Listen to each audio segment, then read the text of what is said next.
Hey, what's going on, guys? Vega here from Serpent X Special Forces, and today I just wanted to do a brief overview of M.2 storage solutions, what to look out for, double checking compatibility with your system or setup, as well as any thermal concerns one might have with the M.2 SATA or NVMe storage out there.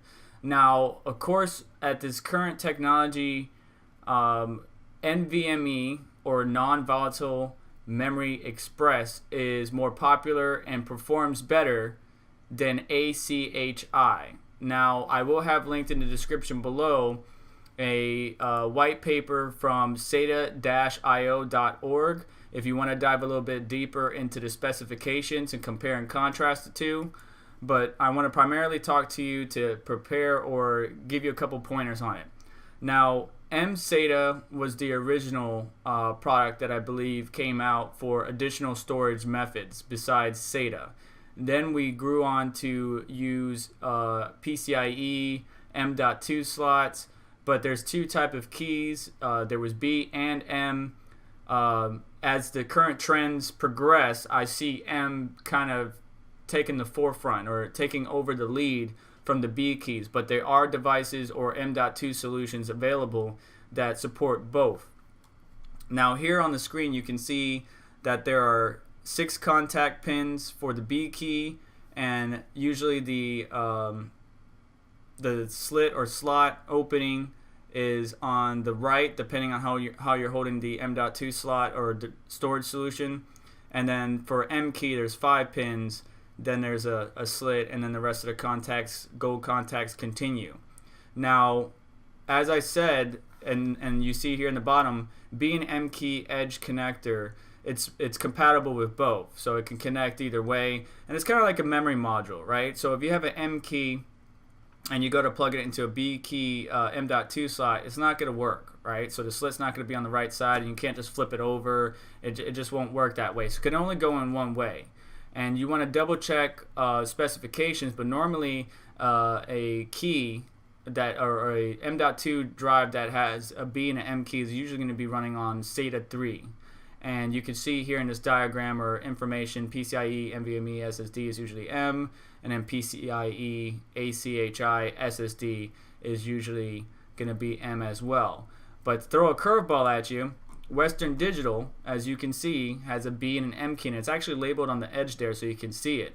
So that means it's compatible. So it doesn't matter if it's going into your NITX build or maybe a bare bones NUC or a laptop or a desktop, because that's really what these storage solutions are all about, is being versatile, being able to go into a lot of devices or to help conserve space, because having big platter hard drives all in your system can take up a lot of space. So this is a storage solution that's not only helping us conserve space, but it's giving us better performance, and comes in a small package. I mean, it's literally not much bigger than a stick of gum.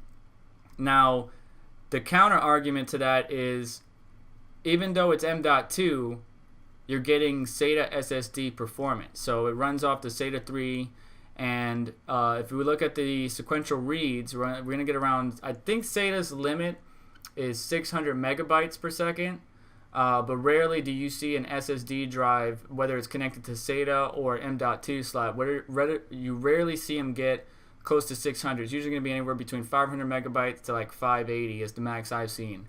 And then the sequential writes is 530 megabytes. However, if we compare that to Samsung's 970 EVO, as you can see here, it's also got the M key, so it's not compatible with B. It's only got M.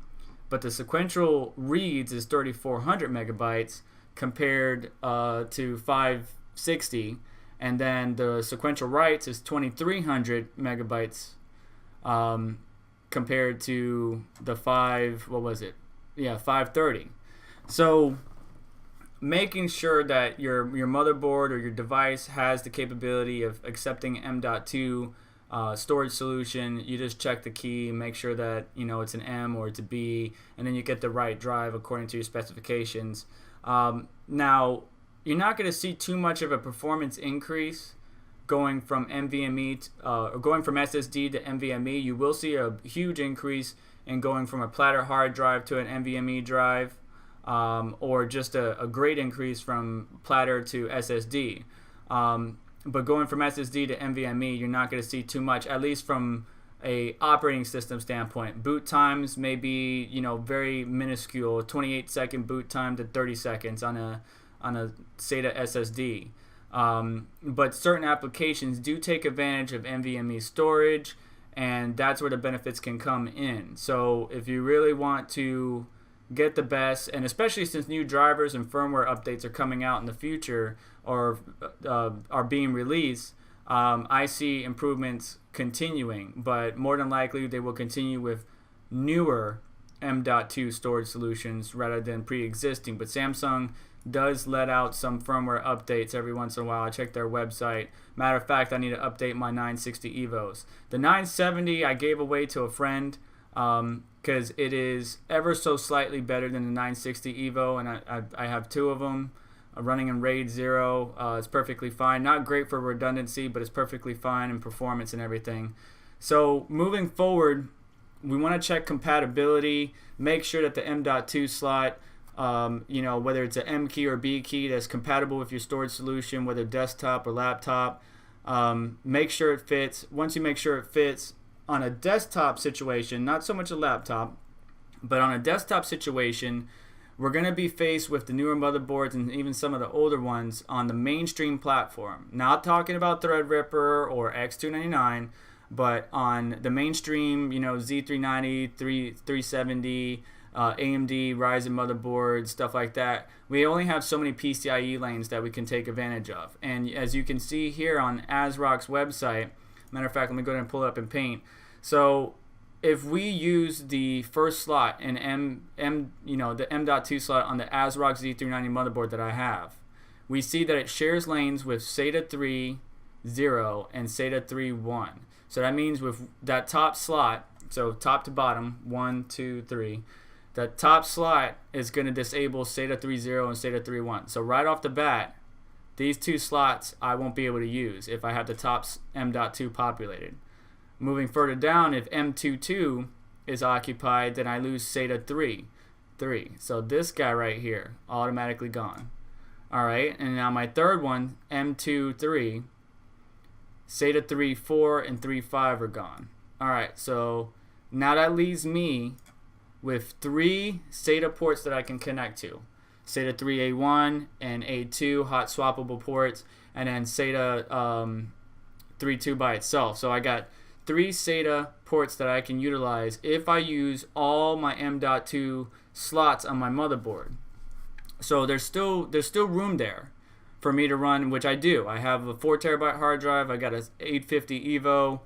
I got one more spot for another storage solution, maybe a 10 terabyte hard drive, and then that's it. I have no more storage options available. If you need more storage options, you really do need to look at X299 or Threadripper, but you're going to be picking up your wallet and putting down some money if you're going to go in that direction, especially if you need all that storage. But if you don't, then you'll be perfectly fine with using M.2 slots, or maybe just upgrading the storage capacity. Right now I'm at 250 gigabytes. Maybe I might get a Samsung 970 Evo with 500 gigabytes or 1 terabyte. Then you'll get more space and without not having so much of a footprint, not taking up so much of the space in your configuration, CPU, computer, area, tower, case, whatever the hell you want to call it. Anyways, once you figure that out, once you make sure the key is compatible, whether you're running the B key or the M key, once you figure out what kind of drive you want, NVMe or SATA 3, once you make sure that you're not gonna screw yourself over by having 5 platter hard drives and 3 NVMe SSDs, and you got that figured out, now it's thermals. And most motherboards these days have some type of M.2 heat shield or protector or heat sink in some form or fashion. You can't really see it on this board.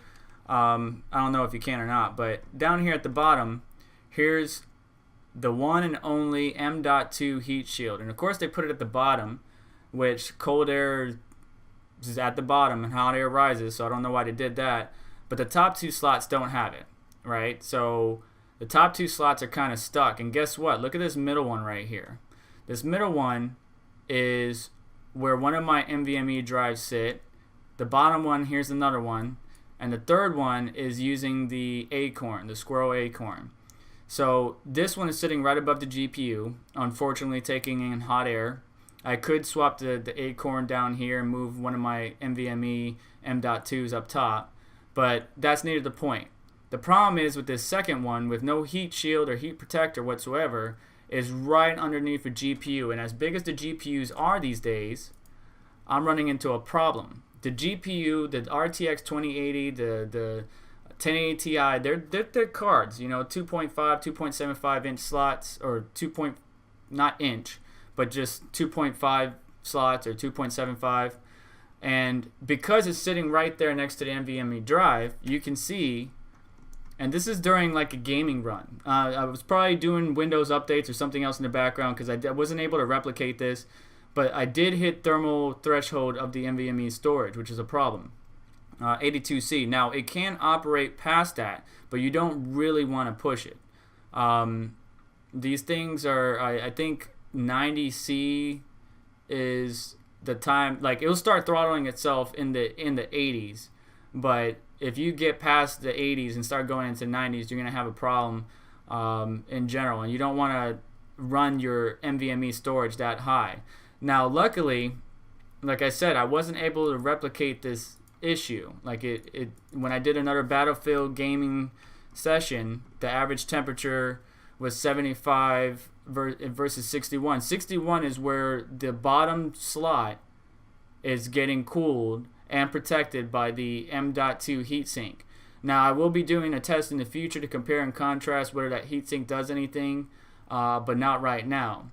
The point being is that you want to monitor your temperatures, and you want to get a good motherboard, because if we look at most of the motherboards from Aorus, some of them have heat sinks, M.2 heat sinks. Most of them do, actually, at least for Aorus, the Aorus line or the high-end Aorus line. Not all of them do, of course.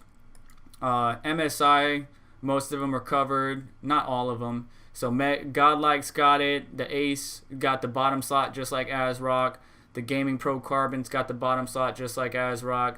But the rest of them, it's just mix and match. They're putting the M.2 heat sinks at the bottom there. Asus, kind of the same thing, but Asus has something different. They don't put the some of them have the M.2 slots between the PCIe lanes, but then some of them have it next to the memory DIMMs, and there's a special card for it. And that it's pretty cool because the memory DIMM or the card for it is actually a heat sink by itself right here. So here's your right next to memory DIMMs is your M.2 card that you put the M.2 drives into, and then you slot it in, and that's an actual heat sink around it right there, which I think is pretty cool. So we make sure that our system, just to recap on everything, make sure our system is compatible. We make sure that we got the right key, and we decide whether we're going to go SATA 3 or NVMe. If you want the best of the best, NVMe. But if SATA 3 and all you do is gaming, SATA 3 will be fine, or regular SSD is fine. But the whole point of this video is M.2. Making sure you get the compatible hardware, making sure that you get a motherboard that can support it, and making sure you don't have any conflict, especially if you have additional storage solutions like a platter hard drive or a 2.5 inch SSD, and make sure that that M.2 slot doesn't share lanes with the same SATA port that you're trying to connect that 2.5 inch or 3.5 inch hard drive to. All that's figured out and you got great thermal performance, then you're good to go. Most of the motherboards, especially on the Z390 and Z370 lineup, has the M.2 slots, especially if there's 3 of them. The second one is going to be underneath a GPU if you're getting the latest and greatest cards. Most of the older cards are 2 slot, but newer is going to be 2.75, 2.5. So that GPU is going to be right next to that M.2 slot, which is what spurred this video on. Because I am hitting I'm getting thermal concerns because that GPU is producing a lot of heat, which is not harming, but it's going to make my NVMe storage throttle. When I hit that 82C or higher, I'm going to be throttling the performance of my drive, which is not a good thing. So make sure you double check everything. Make sure you check the configuration. Make sure there's no compatibility issues.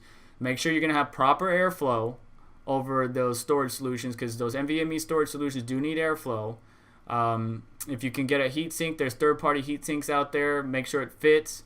I unfortunately can't put one on mine, because if I did, then it's going to hit the GPU, or the GPU won't be able to sit all the way down because some of the heatsinks are taller. I could get a thinner one, but I'll explore that option in another video.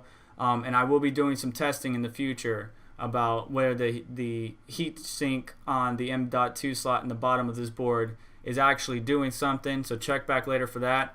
Besides that, double check your stuff, double check your configuration, compatibility. I know I'm repeating myself, but it's super important that you do so that way you don't get all these components, start to hook it all up, and then you're stuck like Chuck. Like, share, subscribe, and comment below. Thanks for watching, guys. I'll catch you in the next one.